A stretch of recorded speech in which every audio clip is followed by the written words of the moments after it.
Hello, today we are going to be working on a 1999 Dodge Dakota.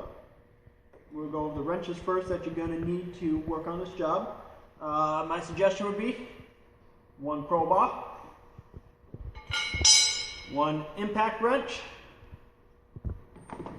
You're going to need 3 different sockets, or 2 different, and an Allen wrench, one of the 2. I like sockets for Allen wrenches. This is a 7mm Allen wrench.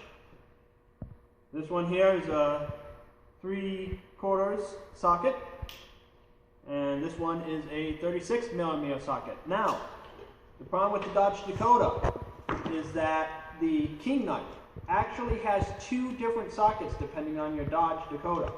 One is a 36mm, the other one is a 32mm. Most people don't have these sockets in the toolboxes. So if you have to go down to the store to buy one, make sure you buy the new part first. It comes with the key nut in it. You can take the key nut right into the store, check it against the sockets, that way you know you're getting the right one. So we're going to go ahead and start now. We already got the truck lifted up. So we're going to take all the lug nuts off and get into the brake caliper and disc brake.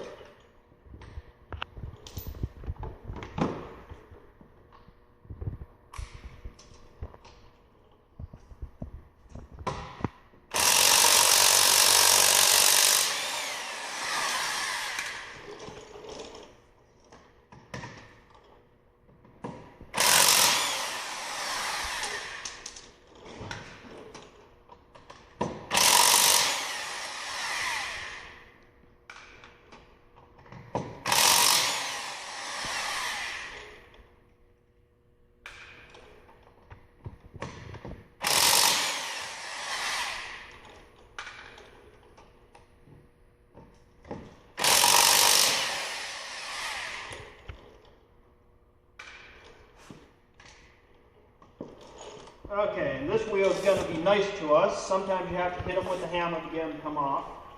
Luckily for us, this one just came right off for us, so it was nice and easy. Okay, this, for those of you who have never done it, is the caliper. And this right here is your disc brake. The caliper will have 2 bolts in the back, one on top, one on bottom, that require the Allen wrench.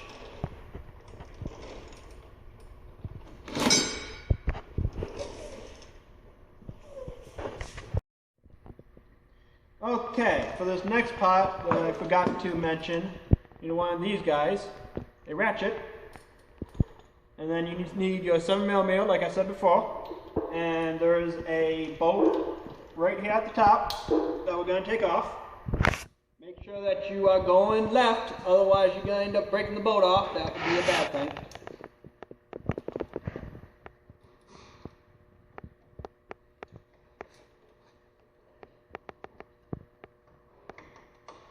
Yeah,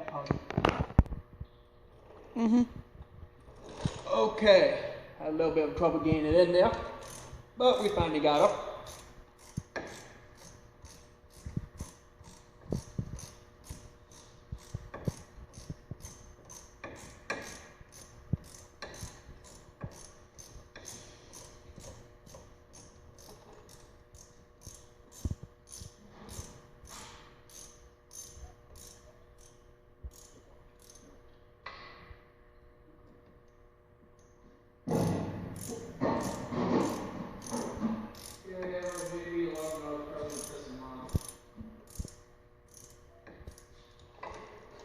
Okay, and remember that you also still have that one bolt on the bottom too that you have to undo.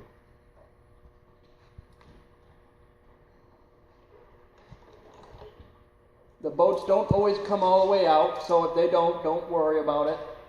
Just get them so they're nice and loose.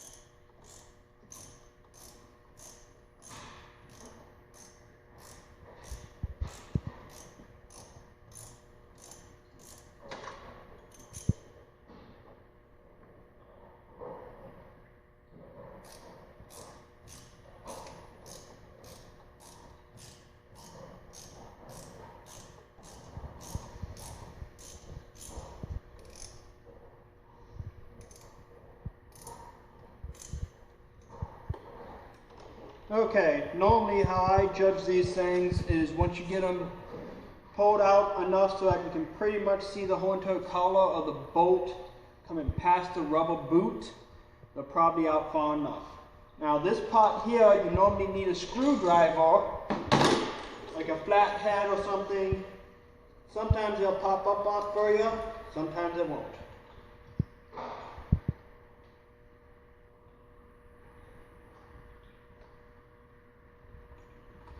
And it looks like it's not going to.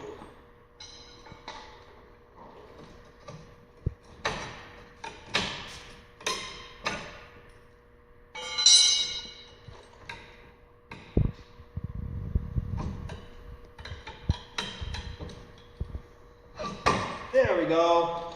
Finally came off.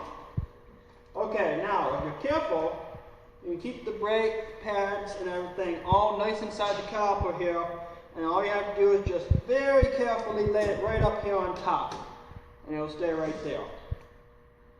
Now this guy will just slide right off. Sometimes, like the wheel, you might have to hit this guy too. Now if you want to check it while you're under here, you can see that there's no rub box inside, no grooving or anything on this front side, and there's no grooving or anything on the back side, so his brake pads are still really good, and we can put it back on without having to change the brake pads.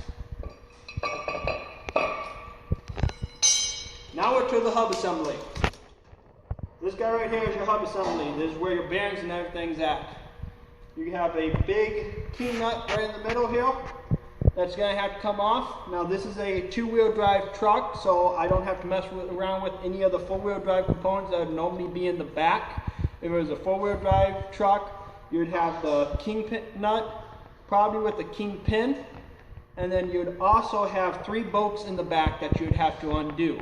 The best way to undo those bolts is you turn the steering all the way one direction, get the 2, they'll be in a triangle pattern.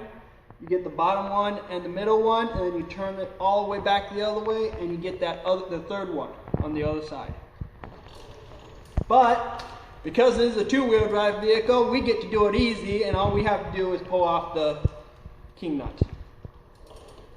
So this is where your 36 millimeter or your 32 millimeter would come in play, depending on your vehicle.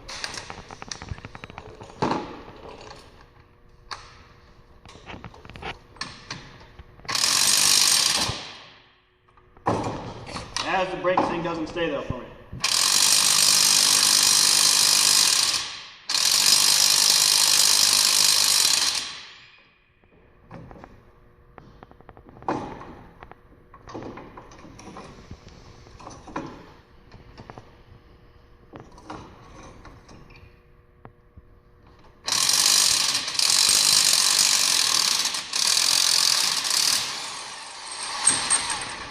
There we go. She didn't want to come at first, but we got her finally.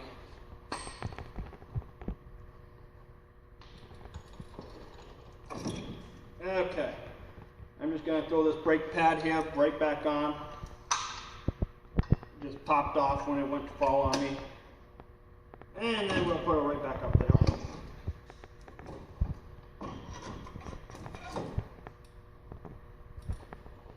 And this guy will just slide right off. And there you be. There's the old hub.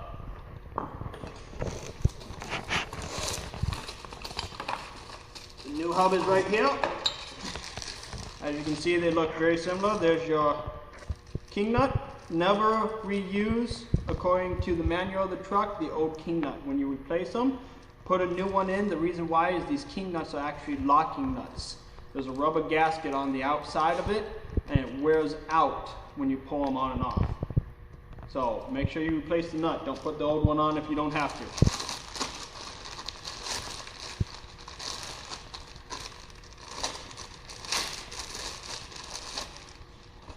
Now, his hub is still really nice and greasy here, but sometimes you may come up with a hub that is dry. If it's dry, you're going to want to put grease on it.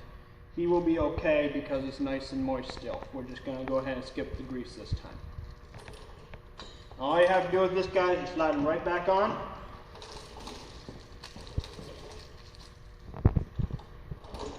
Take your king nut, you put him back on. Make sure you start him first if you use an impact wrench, because if you don't start it first, you could strip out the end, or you could strip out the king nut.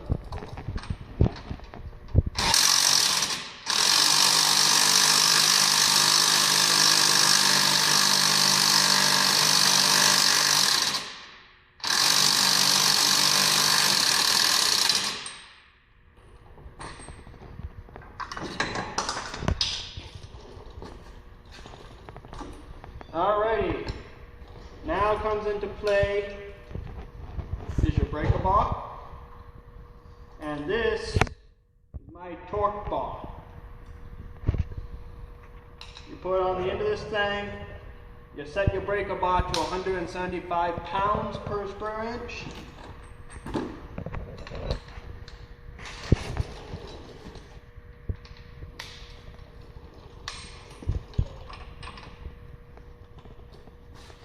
And you push her down.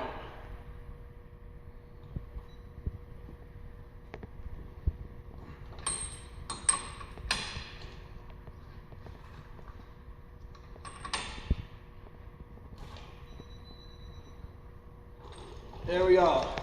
If you couldn't hear it, this little device beeps really, really quickly when you get close to your per square inch poundage. Once you hit it, it actually makes a held beep.